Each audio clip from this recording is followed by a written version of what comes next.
দেশ এবং দেশের বাইরে থেকে আজকের প্রোগ্রামটি যারা দেখছেন, আপনারা দেখে আজকের প্রোগ্রামটি অবাক হবেন। কৃষি বিষয়ক এই প্রতিবেদনটি আপনাদের জন্য প্রস্তুত করছি। যারা চাষি ভাই রয়েছেন, একসাথে মশলা জাতীয় ফসল এবং একসাথে তেল জাতীয় ফসল এর মিশ্র চাষাবাদ আপনাদেরকে দেখাতে যাচ্ছে। আজকে নড়াইল সদর উপজেলার শাহাবাদ ইউনিয়নের নারায়ণপুর গ্রামের একজন প্রগতিশীল চাষি, তিনি আমাদের ওমর ভাই আমাদের কিন্তু খুবই একজন প্রগতিশীল চাষি। আমাদের অনেক প্রশিক্ষণ তিনি গ্রহণ করেছেন। তো আমরা প্রণোদনার গ্যাস দিয়েছিলাম, সাথে আমরা সূর্যমুখী উনি কিনেছে, অবশ্য সূর্যমুখী আমরা দেয়নি। সূর্যমুখী হাইব্রিড জাতের সূর্যমুখী কিনেছেন, সে কিনে উনি কিন্তু মিশ্র চাষটা করেছেন। তো একই সাথে পেঁয়াজ এবং একই সাথে সূর্যমুখীর যে মিশ্র চাষ, এই চাষটা উনি করে তাক লাগিয়ে দিয়েছেন। আমরা এবার দেখছিলাম যে আসলে চাষটা কেমন হয়। তো উনি যে প্রযুক্তিটা গ্রহণ করেছেন সেটা হচ্ছে একই সাথে সূর্যমুখী করেছেন, সূর্যমুখীর স্পেসিংটা একটু বাড়িয়ে দিয়েছেন, যার কারণে সূর্যমুখী আপনারা দেখতে পাচ্ছেন যে দারুণ আকারে বড় বড় সাইজের সূর্যমুখী হয়েছে, অর্থাৎ এক একটা গাছের গ্রোথ কিন্তু অসাধারণ হয়েছে। সেই সাথে মাঝখানে তিনি পেঁয়াজ ফসলটি পেয়ে যাচ্ছেন। তো এখনই দুইটারই কিন্তু হারভেস্টিংয়ের সময় চলে আসছে। সূর্যমুখী দেখেন যে ওজনের ভারে নুয়ে পড়েছে সমস্ত সূর্যমুখীগুলোই, আর হচ্ছে পেঁয়াজ এখন হারভেস্টের সময় চলে আসছে। তো আমরা সরাসরি কৃষকের কাছে জানবো যে কি প্রযুক্তি এবং কখন এই ফসলটা মিশ্র ফসল হিসেবে চাষ করে কি সুবিধা এবং অসুবিধাতে তিনি পড়েছেন, কোনো রিস্ক আছে কিনা এই চাষে, এবং তিনি কিভাবে লাভবান হবেন, এই বিষয়ে সম্যক ধারণা নিয়ে আজকে কথা বলবো কৃষক ওমর ভাইয়ের সাথে। আমাদের সঙ্গে যে এই যে সূর্যমুখী মানে তেল জাতীয় ফসলের সাথে এই যে মিশ্র ফসল হিসেবে আপনার পেঁয়াজের চাষ করেছেন, তো এটা আসলে কেমন পর্যায়ে পৌঁছেছে চাষটা, এবং এই চাষটা সুবিধা অসুবিধা কি, এবং আসলে চাষ করতে কোনো সমস্যা হয়েছে কিনা, কি কি যত্ন নিয়েছেন সার্বিকভাবে আপনি আমাদেরকে একটু বোঝাবেন। আলহামদুলিল্লাহ, আমি প্রথমেই প্রশংসা আল্লাহ সুবহানাহু ওয়া তাআলার। পেঁয়াজের চাষ আগে কখনোই করি নাই। প্রথমে আল্লাহ পাক রব্বুল আলামিনের রহমতে আমি এই প্রথম শাকিলবার মাধ্যমে আমি প্রণোদনার পেঁয়াজ পেয়েছিলাম। এই পেঁয়াজটা আমি লাগানোর সময় চিন্তা করলাম যে কিভাবে করা যায়। তখন আপনি আমাকে বলছিলেন যে ভাই, আমি আপনাকে জানাইছিলাম যে আমি পাশাপাশি সূর্যমুখীর একটু চাষ করতে চাই, পেঁয়াজের ভিতর দিয়ে একটু হয় কিনা হয়।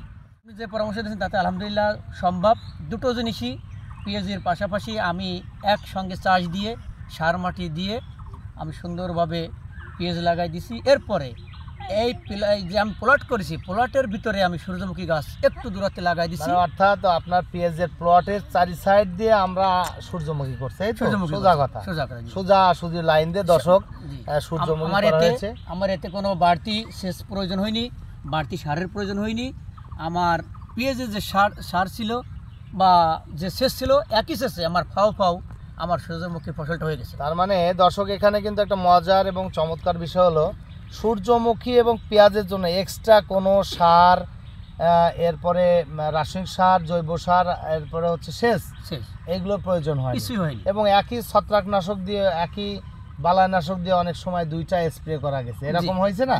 তো সেক্ষেত্রে এই চাষটা নিয়ে কৃষকের মন্তব্য কি, তারা দেখে কেমন ভাবতেছে? আমাদের প্রথম তো পাগলই বলছিল নাকি? জি, ওখানে বসে কি হচ্ছে কি দেখি, তখন হওয়ার পরে সবাই দেখছে না, দূর দূরান্ত অনেক লোকই দেখছে যে আসলে খুব সুন্দর পেঁয়াজের ভিতরে। দেখেন দর্শক, আমাদের পেঁয়াজের কিন্তু এই অবস্থা, পেঁয়াজের ভিতরে সূর্যমুখী হওয়া সম্ভব, তেল জাতীয় ফসল করা সম্ভব। দেখেন আপনার এই যে আমাদের যে পেঁয়াজ, এই পেঁয়াজ কিন্তু আর কিছুদিনের মধ্যে, অন্তত 10 দিনের মধ্যে হারভেস্টের সময় চলে আসছে, এবং একই সার, ওষুধ এবং সেচের মাধ্যমে কিন্তু দুইটা ফসল আমরা পেয়ে যাচ্ছি।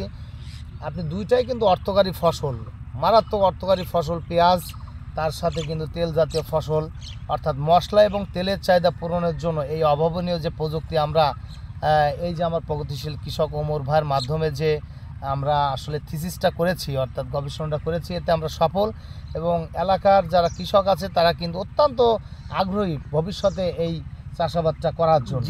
তার মানে সূর্যমুখী না ধরলেও যদি আমরা পেঁয়াজ ধরি, একই টাইমে কিন্তু আমরা সূর্যমুখী পেয়ে যাচ্ছি। এবার তো আমরা তেল তো আর অন্য কোনো তেল খাবো না, আমরা সূর্যমুখী ইনশাআল্লাহ তেল সূর্যমুখী তেল খাবো, খাবো তাই না? এটা আশা করছি। আর হচ্ছে আপনার এইখানে জমি কতটুকু মোট আপনার ছিল? 1 একর, তাই না? 1 একর জমিতে আমরা কিন্তু পেঁয়াজ এবং সূর্যমুখী করেছি। তো মাশাআল্লাহ খুবই সুন্দর হয়েছে, আপনারা দেখছেন। আমরা পেঁয়াজ খুব হাই ভ্যালু ক্রপ বলা যায় এখন, এবং এটা আমরা উচ্চ দামে বিক্রি করব। সেই সাথে আমরা সূর্যমুখীর তেল সেটা নিজেরা সংগ্রহ করব, মানে নিজেরা খাবো। জানেন যে অত্যন্ত পুষ্টিকর তেল হচ্ছে সূর্যমুখীর তেল, তাই না? এই সম্বন্ধে আমরা তো বলেছি। তো নিজেরা খাবো এবং বিক্রি করব। সেই সাথে দেখা যাচ্ছে যে আপনার পেঁয়াজ চাষে যে সার এবং আপনার কীটনাশক সাথে আপনার সেচ দেওয়া লাগতো, সেই যে খরচটা হয়েছিল সেটা সূর্যমুখী বিক্রি করে আমরা তুলে ফেলতে পারবো।